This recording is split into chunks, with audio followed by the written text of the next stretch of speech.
A career development program proposal presented by Emma Gaffney. Let's begin with a little background on career development for students with disabilities. Many barriers come into play for these students, such as being viewed as a liability in the workplace, as well as skills not coming as easily to other students, and so they must be explicitly taught to these students, which is something many teachers overlook. It has been proven that students who receive a work-based learning experience are more likely to obtain a paid and integrated job. When over 1,000 students with disabilities were interviewed, more than 40% stated they wished to obtain a better and more satisfying career. This shows the importance of career development instruction. When people are happy and satisfied with their jobs, they have a better quality of life. When we briefly review what is typically offered in the average community, direct instruction of career skills is lacking. Approximately less than half of schools offer work-based courses, with a majority only offering in-class experience versus work-based settings. And what is offered typically overlooks teaching employability skills.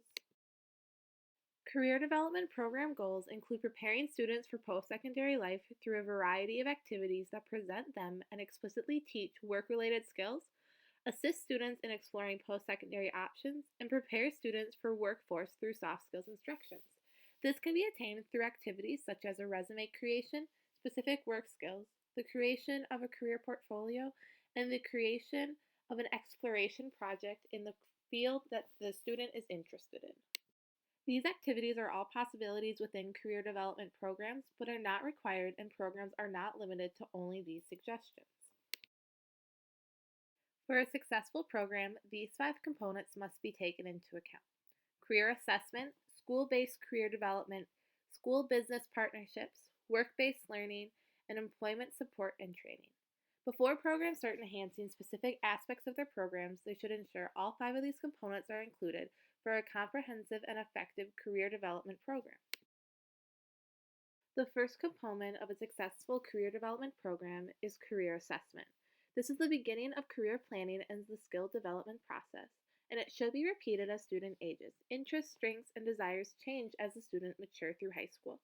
This can include career interest inventories, learning style quizzes, and career skills inventories, and an individualized career plan can occur once students receive a comprehensive idea of where their interests and skills can lead them to their future. A wide range of formal and informal career assessments can be found on the Transition Coalition website. School-based career development assists to develop soft skills needed for a successful workplace experience. The career-focused classes can be implemented if funding allows, and school-based enterprises can reinforce work skills within the school community while giving students real-life experience. At my old high school, I saw a coffee shop being used. And finally, coursework, extracurriculars, and service learning can all contribute to career development. Creating partnerships with community businesses can add a whole new depth to a career development program. Meeting with local businesses, creating partnerships, and collaborating ideas between school and business can open doors to students being placed in community-based work sites. This collaboration can promote job development and create new internship sites for upperclassmen. Once relationships have been built, work-based learning has a setting that it can occur in.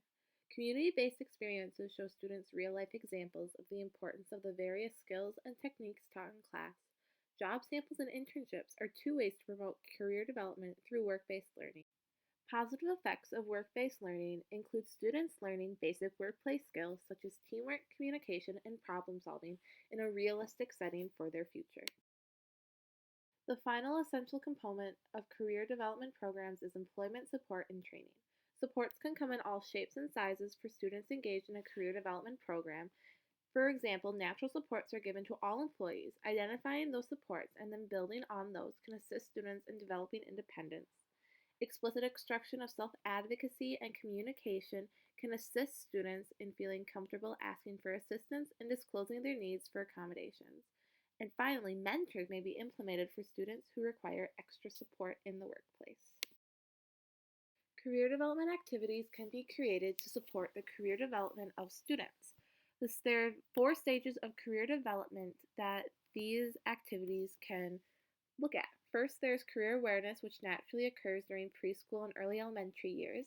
This typically wouldn't need to be looked at, but can have some underlying factors.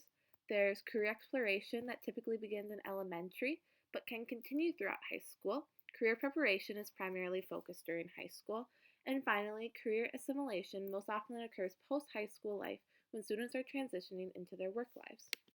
These stages of development can be embedded in various activities throughout a student's educational career.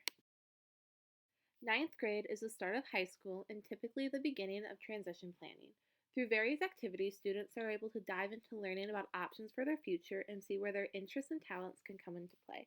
Some examples of career development activities for ninth graders can include career preparation courses, career interest inventories, field trips to various workplaces in the community, and the creation of measurable post-secondary goals. 10th grade is typically when students begin to think about college and their future careers, and this is no different for students who receive special education services. These activities open the door to new ideas, give them real life experience, and help to solidify their ideas of what they want to do in the future. Examples of these activities for 10th graders include a short term job shadowing and career path student is interested in, a social skills class, to attend a college and career fair, for students to observe vocational courses that interest them in their following year of school, and an update of their measurable post-secondary goals. 11th grade can be the year of updating career interests and career plans, as from 9th grade to 10th grade to 11th grade, a student's interests mature and they may become more narrowed. Students can participate in work experience classes, which can even further the career development of students. As well as part-time work either independently or through a work program. Students typically seek part-time or summer employment at this age, and that should be no different than for students with special needs. And updating and narrowing measurable post-secondary goals for more specifically what the student is interested in now. As high school progressed, the depth of information and experience progressed as well. The last year of high school is a year for students to apply for post-secondary programs, either a four-year college, tech school, or a transition-based program for students with disabilities. Figuring out how things are going to work in their future is the main focus of senior year of high school. What accommodations are needed, a summary performance of students' strengths and weaknesses can be made, and a final update of measurable post-secondary goals all play a part in getting students ready for their time past school. So what's next? How can we get this career development program in our school? Well, the first step I think we should take is the development of in-school resources. This can include a set or picked transition assessment, a job skills class for students with disabilities, in-school vocational classes, and a school-based enterprise like a coffee shop or snack cart. The next step would be collaborating with community businesses to create service learning opportunities where students can volunteer, job sample field trips, and short-term internships. Once those relationships have really been set in stone and founded, then we can work more towards a work-based learning program with long-term internships, mentorships, and part-time employment in those businesses that we had created relationships with prior. There are many great resources out there for any questions or further learning that you want to do about transition program, career development, and so on. There's a book called Your Complete Guide to Transition Planning and Services written by Mary E. Morningstar and Beth Clavenna Dean. This is the book used to get majority of the information in this PowerPoint. Transitioncoalition.org is another great resource. Virtual Job Shadow is a great thing for not only teachers but for students to look into as well. And then two really great programs in the Milwaukee area include Project Search and the Bethesda College of Applied Learning, which are both great transition and career development programs for past high school for your students.